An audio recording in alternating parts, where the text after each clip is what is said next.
యేసయ్య నీ కొరకు రక్తం కార్చాడు, యేసయ్య నీ కొరకు ప్రాణం పెట్టాడు, యేసయ్య నీ కొరకు గాయపరచబడ్డాడు, యేసయ్య నీ కొరకు శిలువ మరణం పొందాడు, యేసయ్య నీ కొరకు పునరుత్థానం చెందాడు, యేసయ్య నీ కొరకు మరలా నిన్ను తీసుకొని వెళ్ళుట కొరకు ఆయన మధ్యాకాశములో మరలా ప్రత్యక్షం కాబోతున్నాడు.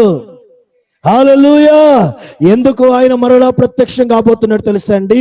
భూమి మీద కట్టబడుచున్న నూతన యెరూషలేము పట్టణమును, పెండ్లి కుమార్తె సంఘమును ఇదిగో ఆయన రాజ్యములోకి తీసుకొని వెళ్ళుట కొరకు. హల్లెలూయా, హల్లెలూయా.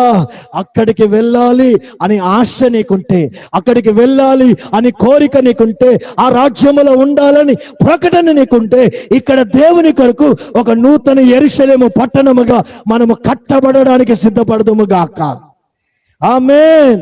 ఆ ప్రత్యక్షత కలిగి మనం బ్రతుకుదుము గాక, ఆ దర్శనం కలిగి జీవిస్తము గాక. దినము ఆ మంట మన హృదయములో అగ్ని వలె మండును గాక. హల్లెలూయా, హల్లెలూయా.